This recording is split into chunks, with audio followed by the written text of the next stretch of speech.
When my ex-mother-in-law restrained my hand, my enraged ex-husband grabbed my neck with both hands and began to strangle me. In the midst of my hazy consciousness, I realized that it was the right decision to come alone. This is the kind of ex-family that would do such a thing. If Monica had come with me, she wouldn't have been safe either. Really, it was the right decision to come alone. Just when I thought it was hopeless, the front door swung open forcefully. Everyone in the neighborhood, the eldest son of this household, is now pinning down a defenseless woman. He is choking her, and the mother is tightly gripping the vulnerable woman. She's helping her stupid son with his domestic violence. I'm Kate. It has been 1 year since I married my husband, Stuart. The reason we met was because we both registered with the same marriage consultation agency, and the staff introduced us to each other. To tell the truth, I was quite desperate to get married. I had a considerable fear of the approaching wall of 40. My college friend got married at a young age at 27, and a few years later, my last remaining single friend also got married at 31. I am an only child, so I don't have any siblings, and my extended family connections are also weak. Even my parents, if everything goes according to plan, will depart before me. I was so scared of loneliness, incredibly scared, until I met my husband. I participated in many free events for singles. However, it seems that I have a poor eye for men, as my closest friend Monica, who got married first among our group at the age of 27, constantly rejected the men I chose. As soon as we met, meeting once a week, we promptly started our matchmaking party debriefings. So, what kind of person is this time? He said he works as a clinical psychologist. I don't really care about his occupation. What did you talk about? Well, he was a very serious person. How so? Can you give me an example? He works at a hospital and the patients rely on him more than the doctors. Isn't that amazing? Anything else? He said he genuinely cares about the patients. He's willing to help as many patients as possible, even if it means volunteering and putting salary second. Rejected! Huh? Why? He's full of self-importance, like he's some kind of hero, but he's not. His need for validation is just too strong. Are you sure about that? Kate, people like him tend to have extreme anger outbursts when things don't go their way. It's better to stay away. Trust me. Well, we can still be friends. I don't think he's even worth being friends with. Yeah, you're right. Even though I said that, I continued the relationship with this man, and I was supposed to go to his birthday celebration. The day before, I slipped on the stairs at work and broke my leg. When I contacted him about it, he unleashed a harsh, verbal attack on me. That's just too much. We had plans for tomorrow, right? Canceling now, isn't that terrible? I'm sorry, but I can't go anywhere with this leg. You should be more careful in life. Tomorrow's my birthday, you know. Oh, thanks to you, it's going to be the worst birthday ever. After that, he abruptly hung up the phone, and communication between us ceased. Monica was right after all. That's what I thought. I met a man who was a public servant but could only spare $500 per month after paying for his car loan and supporting his parents. Monica rejected him, but I didn't listen. Unexpectedly, his parents got involved and demanded, "If you're dating her, you should give her money too." It was an awakening. And then I met someone at a matchmaking event who was a caregiver. When I told Monica about him, she immediately rejected him. However, as he hinted at marriage, I told Monica that I wanted to marry him, even if she opposed it. Then Monica cried and jeered at me. That guy is completely ignoring your wishes, Kate. He's living with his parents and pressuring you to live with him. If he lives with you, he'll bring his grandmother for the nursing home, right? That means he's fully expecting you to take care of his grandmother, and he thinks it's fine for you to continue working. You'll have to take a 1-hour train ride to go to work? Seriously, wake up already. You can't possibly be happy marrying someone like that. Hey, why don't you try talking to him about fulfilling your wishes? I'm sure he won't budge. Yeah, I'll try saying that I don't want to live together. And when I told him that over the phone, he said he understood.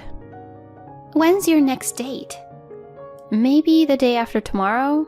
He's coming here, so we'll meet at the station. She probably already knew. In the end, on the day we had promised to meet, he didn't show up at the meeting place, and I couldn't reach him.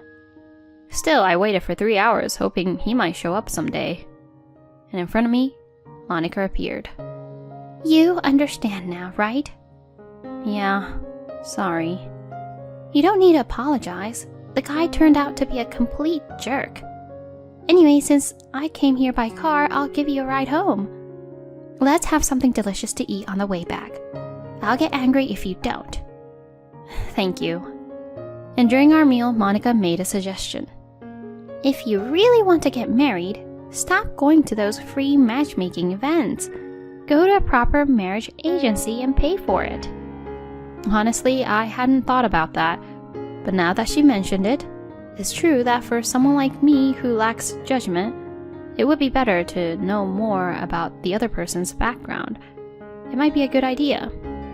Yeah, I don't have good judgment after all. Hey, stop being the main character. You always say you lack confidence. Kate, you're cute, very feminine, and classy.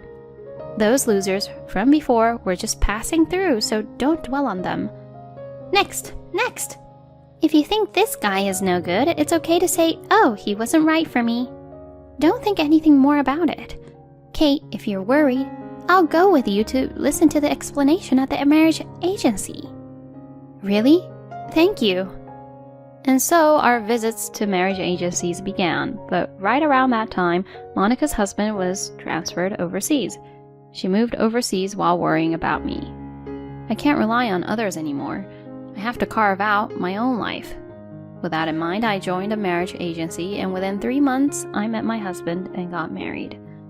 But it seems my judgment was still lacking. Initially, we had promised not to live with our in-laws, but now we are living together. It started when my father-in-law fell ill, and at first, they wanted me to help with his daily needs. But somehow I was persuaded, and we ended up living together. I appealed to my husband multiple times, but he simply brushed it off, saying, I'm the eldest son, and didn't make any effort to change the situation. Moreover, I suspect my father-in-law's illness wasn't genuine. As soon as we started living together, his health miraculously improved. And even though I have a job, the household chores at my in-laws' place are assigned to me as if I were a full-time housewife. Furthermore, my mother-in-law doesn't approve of the way I handle things and always nitpicks, making me do things over. This kind of life has been going on for about 4 months. I was exhausted, both physically and mentally.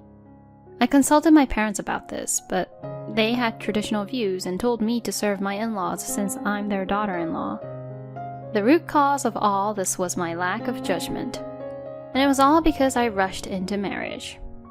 I'm well aware of all that, but I had reached my limit. Although it had only been a short time since we got married, thoughts of divorce were already crossing my mind. In this life, there are my father-in-law, mother-in-law, and husband, but I feel lonely. I got married out of fear of loneliness, but being alone might be better than this. In the midst of all this, another unfortunate event struck me. My parents were involved in a car accident and passed away. With their deaths, I truly became an orphan. However, it seemed to embolden my mother-in-law and husband. They must have thought that I had no place to escape anymore. I was subjected to even more demanding labor than before. In truth, I want a divorce. But if I get divorced, I'll truly be all alone. I think this was the most cornered I have ever felt in my life. However, my family didn't attend my parents' funeral. Originally, there were no relatives to attend my parents' funeral except for me, the heir.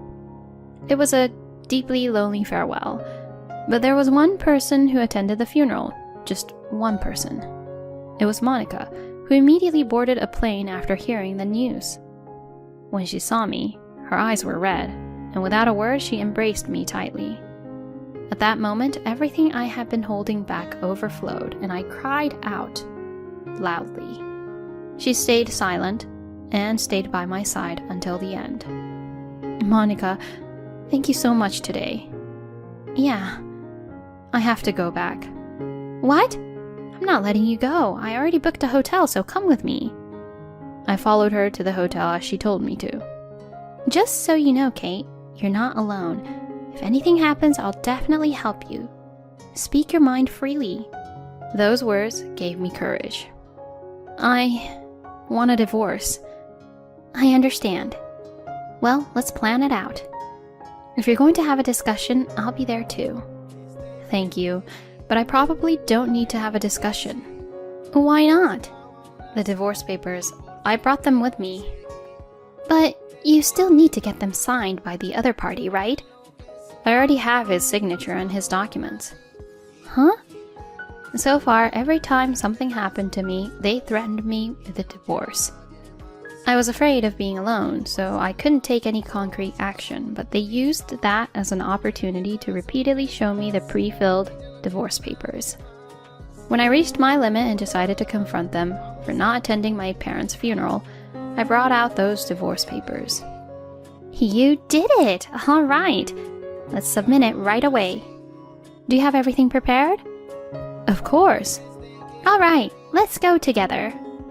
Monica's offer was truly appreciated, but this was something I needed to handle on my own. When I told her that, she said, I understand. I'll wait here, and stayed behind. I submitted the divorce papers at the city office and headed straight to the place where those three were. When I arrived, they were gathered in the living room. Without saying a word to them, I went upstairs, grabbed my bag, and descended the stairs once again. I tried to leave, but my ex-husband stopped me. Hey, you came back and didn't even say hello.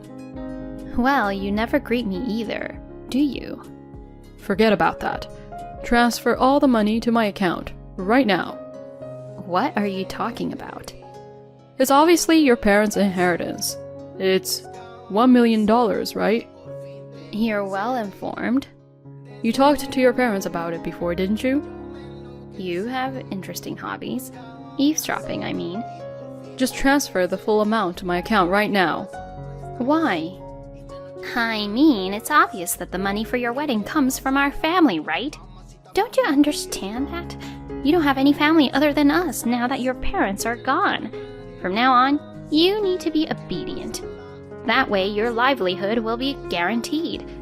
While we're at it, you should quit your job too.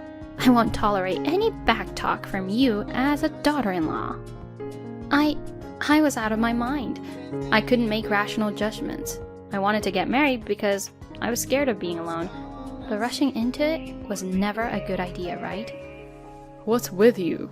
Going on about yourself. Well, maybe you're right. I realized it. Even if I live with the four of you, I still feel lonely. So I choose the loneliness of being alone. Or rather, I have chosen it. Huh? You all have repeatedly presented me with divorce papers as a way to threaten me. Therefore, I am not your wife. I am single. Huh? You! What have you done? Didn't you both always say it? If you don't like the way I am, we can get a divorce. So I brought the divorce papers. I don't like anything you do. Of course, the right to inherit the estate belongs to me alone. Since I am no longer your daughter-in-law, I have no obligation whatsoever to give it to you. Well, I've taken care of you enough. Goodbye. I dashed towards the entrance with all my might.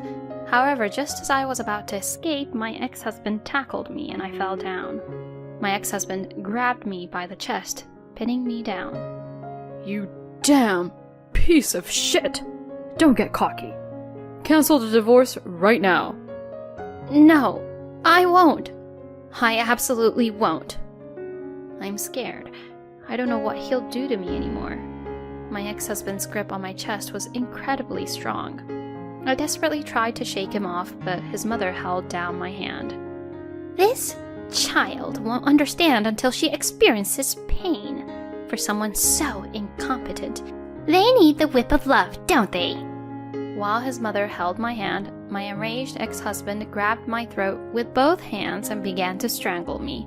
As my consciousness began to fade, I thought that it was the right decision to come alone. This was the kind of family that would do such things. If Monica had come with me, she would have been safe too, right? Seriously, it was the right decision to come alone. Just when I thought it was over, the front door swung open forcefully. Everyone in the neighborhood, the eldest son of this household is now pinning down a defenseless woman. He is choking her, and the mother is complicit in her foolish son's domestic violence, starting with mistreating the vulnerable women. I was startled the moment Monica's loud voice resounded. My ex-husband released his grip on my neck. Coughing, I looked at Monica and noticed that she had a megaphone, seemingly acquired from somewhere, and she held it to her mouth, raising her voice loudly. And in her other hand, she held a smartphone. Monica's voice reached the neighboring houses, and one by one the residents peeked out from their homes. My ex-husband remained stunned, still pinning me. Then Monica swiftly approached my ex-husband and ex-mother-in-law wearing shoes indoors. With lightning speed, she kicked my ex-husband's face forcefully, sending him flying. How long are you going to keep up with this act? You damn domestic violence scumbag! Hey, you old hag, you're just as guilty too! Monica delivered a powerful blow to my ex-mother-in-law. Hey, you statue over there. What the hell are you doing? Your stupid wife and your stupid son are doing a hell of a job. I'll put an end to it, you pathetic old fool. I'll make sure you pay proper compensation. We'll take you down. This is violence. Oh, really? Fine, let's battle it out in court then. Regardless of how the justice system decides, I haven't done anything wrong. I'll decide for myself what's right or wrong. It's all up to me, you imbecile. I have solid evidence of your violence on my smartphone. So let's see how the justice system judges. Oh, but before that, if Katie files a complaint, it'll be a slam dunk. Ah, that would be delightful. What will you do, Kate? Fine. I'll pay the compensation properly. Is that good enough for you? I'll even agree to the divorce. So please, don't file a complaint. Then it's $60,000. You have nothing to do with this. Just stay quiet. Kate's marriage period is 1 year. Monthly $5,000 for enduring it. So that's $60,000. Hold on. Are you even listening to me? Huh? Who's not listening? You mean yourself? You're not even human. It's ridiculous. Those who harm those in weaker positions than themselves shouldn't call themselves human. Well then, let's submit the complaint and the videos from this smartphone to the police. Fine, I get it. I'll pay, so please stop. I'll make the payment properly. Give me the cash right now. I can't come up with that much money immediately. The dress is in the old man's safe, isn't it? Are you still trying to escape at this point? Everyone in the neighborhood, this domestic violence scumbag. All right, I'll get it. Reluctantly, my ex-husband handed over the cash to me. And then, Monica and I left the house. I'm sorry, I was told to wait, but I couldn't wait. And don't apologize. If you, Monica, hadn't come, I would have been confined in that house. Are you going to file a complaint? No, I got the $60,000. Let's settle it like this. I see. Well, it worked out well with the bluff, didn't it? Huh? Actually, I couldn't record the video. When we arrived at the house, I heard a loud noise. I was too preoccupied with that. Oh, really? Hey, where did you get that megaphone? It's from the dollar store. I thought I'd shout with it. Thank you. Really? Hey, how about you take some time off and come over here? Should I come and visit? Let's go out and have some fun like old times. And so I took 2 weeks of paid leave, completed the necessary procedures for my parents' affairs, and headed to Monica's new place. By that time, there was a huge commotion at the ex-in-law's house. The neighbors reported the incident, and 7 police officers rushed to the scene. It turned into quite a stir. And there was also the boss of my ex-husband, whose house was next to the ex-in-laws. Naturally, the boss also heard about the domestic violence incident and the divorce. I heard that my ex-husband was transferred at work to a rural area. Unable to withstand the cold and indifferent atmosphere of the neighbors, my ex-in-laws became reclusive, rarely leaving their house. When my ex-husband called and said he wanted to start over, he rambled on about things I didn't even ask, without me saying a word. I hung up the phone without saying anything, even though there was an atmosphere of, "Oh, poor me," coming from him. It's been 5 years since then, and I don't know what happened to my ex-family. Although I went through a scary experience, my current environment is very fulfilling. It's because I have already remarried. During those 2 weeks of paid leave, I was introduced to a man by Monica, and we got married 3 years ago. Currently, we are living overseas, and now 3 months have passed since I became pregnant, albeit a little late. I'm incredibly happy that I finally met a wonderful man. Monica's husband's overseas assignment has ended, and they are now living in America, but we stay in frequent contact. It seems that I didn't have a good eye for men, but I certainly had a good eye for friends. From now on, I plan to cherish my family and friends and continue walking through life. It's wonderful that you were able to meet your beloved person. If the ending is good, does that mean everything is good? Well, who knows? From now on, may you spend your days in happiness. Thank you for watching until the end. If you enjoyed it, please consider subscribing to the channel. See you in the next video.